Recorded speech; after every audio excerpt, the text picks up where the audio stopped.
क्या मेहनत करते करते सफलता से महरूम हैं आप? क्या हर रोज जिंदगी के नए नए इम्तिहानों से परेशान हैं आप? करियर की उलझन से, रिश्तों में अनबन तक, मंगल के दोष से, राहु के कोप तक, शनि की ढैया से केतु के कष्ट तक अगर कर रहे हैं आपको परेशान, तो हम ढूंढेंगे आपके लिए समाधान। देखिए हमारा खास कार्यक्रम कहते हैं तारे, रोजाना सुबह 6:30 बजे सिर्फ इंडिया लाइव 24 पर। नमस्कार, स्वागत है आप सभी का इंडिया लाइव 24 में। आपके साथ मैं हूँ राखी खंडूरी, हाजिर हूँ तमाम खबरों के साथ। तो चलिए करते हैं खबरों की शुरुआत। पुणे में लगातार हो रही बारिश ने आम जनजीवन अस्त व्यस्त कर दिया है। तेज बारिश के चलते शहर के कई इलाकों में बारिश का पानी घुस गया है और सड़कें तालाब में तब्दील हो गई हैं। हालांकि शहर में अब हालात थोड़ा ठीक हैं, लेकिन किसानों पर इसकी सबसे बड़ी मार पड़ी है। खासकर शिरूर, खेड़, मंचर और मावल इलाकों में फसल पूरी तरह से बर्बाद हो गई है। खेत में खड़ी गन्ना, मक्का, ज्वार और बाजरा की फसल चौपट हो गई है। कुल मिलाकर बारिश ने किसानों की कमर तोड़कर रख दी है। इंडिया लाइव 24 के लिए पुणे से रमेश फापले की रिपोर्ट। राजस्थान के मुख्यमंत्री अशोक गहलोत ने लाइव कॉन्फ्रेंस की, जिसमें उन्होंने राजस्व विभाग को लेकर बड़ा ऐलान किया। मुख्यमंत्री गहलोत ने कहा कि अब ई मित्र राजस्व विभाग का काम करेंगे। तो भी आप धीरे धीरे पूरे राजस्थान में ले आएंगे। अगले महीने तो पूरा हो जाएगा। बताइए आप, स्वचालित नामांतरण कितनी बड़ा क्रांति बड़ा काम है। गिरदावरी ऑनलाइन हो गई है, बताया गया 244 तहसीलों में हो चुकी है और जल्दी आप जो है इस काम को भी खासकर ई मित्र के सहयोग से और धरा मोबाइल के सहयोग से ले पाएगा। क्रांति है ये। तो ये जो काम विभाग ने किए हैं, 1.5 साल में भी काफी कुछ बदलाव कर दिया है इतने कम समय के अंदर। ये कोई मामूली बात नहीं है, क्योंकि मैं ये समझ इतना है कि 1 घंटा 2 घंटा बोलने से कम है। कितने मुकदमे होते हैं गाँव के अंदर, कितने आप झगड़े हो जाते हैं वालों के भाइयों के अंदर, भतीजों में, गांव में, एक परिवार के दूसरे परिवार में। कितने लंबा अरसा लगता है। Tehsildar, SDO, collector, RAA, revenue board, और अपन जानते हैं कितना टाइम लगता है रेवेन्यू बोर्ड के अंदर या RAA के अंदर या कलेक्टर के अंदर। कई बार तो पीढ़ियां गुजर जाती है, केस कभी होता है और तीसरी पीढ़ी को न्याय नहीं मिलता है। क्या कहें इसके बारे में। ये इतनी बड़ी समस्या है और समस्या थी कि कोई कल्पना नहीं कर सकता। हर व्यक्ति दुखी है और सरकारें चाहते कुछ नहीं कर पा रही थी। अब जो आप स्टेप उठा रहे हो, मैं मंत्री जी को कहना चाहूंगा कि आपने जो इंटरेस्ट लिया है और आपके प्रिंसिपल सेक्रेटरी जो भी आपके साथ काम किए उन्होंने इंटरेस्ट लिया, आप सबने इंटरेस्ट लिया है, चेयरमैन साहब बैठे, ये काम आगे बढ़ा है। उसका कमिटमेंट अगर हो इन बातों से, वो व्यक्ति अपने विभाग को कहाँ ले आ सकता है, जिसका उदाहरण आज राजस्व विभाग दिख रहा है। बधाई आपको, क्योंकि ये काम कोई करना मामूली नहीं है। और सरकार भी जो है, जैसे झुंझुनू का है पायलट प्रोजेक्ट, अब आप उसको जयपुर में लागू कर रहे हो, कृषि ऋण रहन पोर्टल। अब आप समझ सकते हो कि इसका क्या लाभ मिलेगा और शीघ्र पूरे राजस्थान में लागू होगा ये। तो ऑनलाइन भूमि के ऋण के लिए अगर सुविधा मिल जाए आदमी को, तो क्या चाहिए आदमी को, कितना चक्कर लगाना पड़ता है, कितने चक्कर लगाना पड़ता है। राजस्व कानून का सरलीकरण, काश्तकारी अधिनियम, राजस्व अधिनियम, उपनिवेश अधिनियम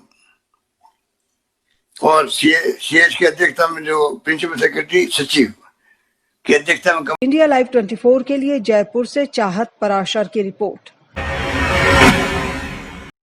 यूपी में एटा के अलीगंज में चोरी करने वाले बच्चों के गिरोह ने लोगों की नाक में दम करके रखा है। ताजा मामला जूनियर हाई स्कूल के अध्यापक धीरेन्द्र सिंह से जुड़ा है, जिनका 1.5 लाख रुपयों से भरा बैग लेकर एक 12-13 साल का बच्चा चंपत हो गया। धीरेन्द्र सिंह ये पैसा बैंक से रजिस्ट्री के लिए निकाल कर लाए थे, जिसे उन्होंने तहसील परिसर में वकील वीके अवस्थी के केबिन में रखा था। धीरेन्द्र सिंह ने बताया कि एक भिखारी जैसा दिखने वाला बच्चा वहां आया और नजर बसते ही बैग लेकर गायब हो गया, जिसके बाद उन्होंने मामले की रिपोर्ट थाने में दर्ज कराई। इससे पहले भी चोरी करने वाले बच्चों का ये गिरोह शहर में लोहे की चीजें समेत दूसरी चीजों को चुराते हुए पकड़ा गया है, लेकिन पुलिस इन्हें बच्चा समझकर छोड़ देती है और बच्चा होने के चलते कार्रवाई करने से भी बचती है। हाँ मस्ता, आपके साथ क्या घटना हुई है? अरे हमने सोमवार को 12 तारीख को एक बैनामा कराया था रजिस्ट्री बीके अवस्थी जी के बिस्तर से। 4:17 पे हमने जो है बैंक ऑफ इंडिया से 1 लाख रुपए निकाला और मेरे बैग में पहले से ही 52-53 हज़ार रुपये पड़े हुए थे। ला करके हमने, हमारे पास उस समय बैंक में गए थे, उस समय बैग नहीं था, बैग हम बिस्तर पे ही छोड़ गए थे अपना। बड़ा बैग है, पिट्टू बैग है जो पीछे लटकाते हैं, और जो है वहाँ से हम निकल के आए तो अंगोछे में अपने पैसे हम लपेट के लाए थे। एक व्यक्ति और थे हमारे साथ, तो हमने कहा तो उन्होंने कहा मामा ऐसा कीजिए, आप इसमें लपेट लीजिए। लेके आए हैं, रास्ते बिस्तर तक पहुँचे, हमने बिस्तर में पैसे रखा है, तभी कैबिन के बाहर एक छोटा सा बच्चा था 12-13 वर्ष का लगभग। तो उसे हमने पूछा कि हाँ भाई कहाँ से हो, तो बोला कि हम जो है यहीं एक साथी हैं, उन्हें देख रहे हैं। तो उस बच्चे को हमने मिठाई भी दिलवाई है। फिर वो हमारे पीछे, हम बाहर निकल गए हैं पानी पीने के लिए, वो अंदर चला गया है और 5 मिनट बाद ही वो वहाँ पे जितने 8-10 लोग बैठे हुए थे उनमें से न तो कोई आया न कोई गया, और उस बच्चे का ही पता ही नहीं चला है और बैग भी हमारा ले गया। आपने पुलिस में इतला दी? हाँ जी, 13 तारीख को हमने FIR कर दी है और अभी तक वहाँ से आज फुटेज के लिए बोला है SBI बैंक के। क्या वो लड़का आपके, जैसे आप बता रहे हो कि वो लड़का क्या बैंक से रैकिंग की आपने उसने? तो हो सकता है, अनुमान तो यही है, वो वहीं से आया होगा।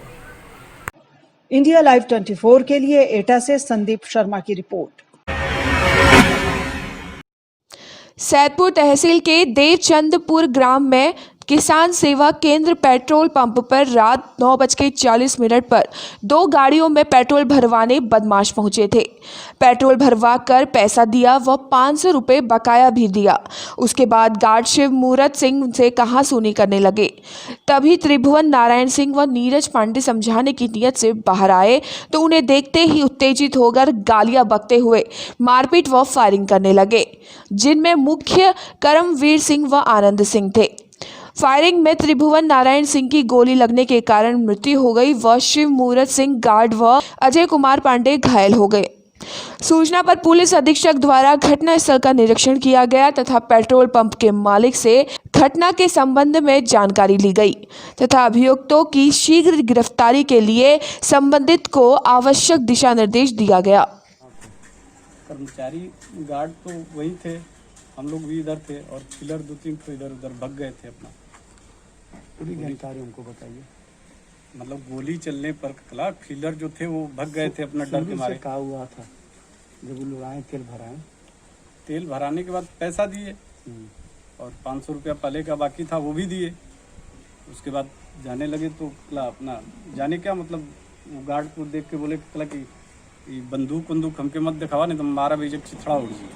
उसके बाद एक और लड़का था, उसको बोले कि मार सारे, वो 2 फायरिंग किया। उसके बाद फायरिंग वहाँ से कुछ लोग वहाँ से फायरिंग कर रहे थे, कुछ लोग यहाँ से फायरिंग कर रहे थे और उसी में गोली एक TN भैया को पेट में लग गई, त्रिभुवन नारायण सिंह को। और फिर यहाँ से फिर आके तो वो भाग के अंदर गए तो अंदर घुस के फिर पहले से लक्ष्य बनाए थे क्या? पहले से लक्ष्य तो नहीं बनाए थे। लक्ष्य नहीं, घटना पहले से नहीं, एकाएक।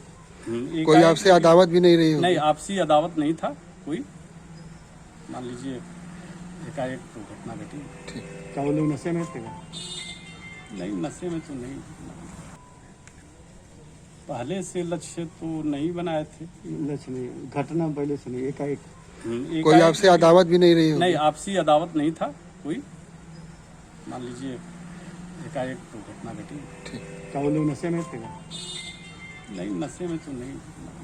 जनपद गाजीपुर के थाना सैदपुर के अंतर्गत देवचंदपुर गांव में जो पेट्रोल पंप है पांडे जी का, उस पे गांव के ही त्रिभुवन सिंह और पेट्रोल पंप के मालिक आदि रात्रि में बैठे हुए थे।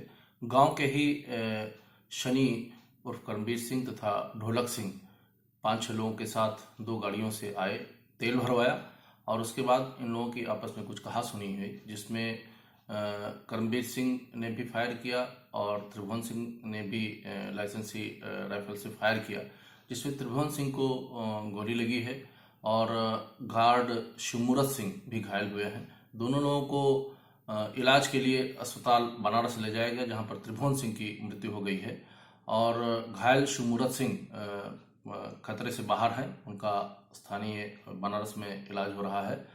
इस संदर्भ में थाना सैदपुर में अभियोग पंजीकृत किया गया है तथा मेरे द्वारा 5 टीमें गठित की गई हैं जो विभिन्न स्थानों पर लगातार दबिश दे रही हैं।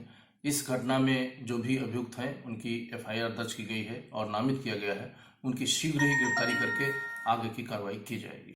इंडिया लाइव 24 के लिए गाजीपुर यूपी से मोहम्मद इसरार की रिपोर्ट। और फिलहाल इसी के साथ इस बुलेटिन में बस इतना ही। दीजिए इजाजत। नमस्कार।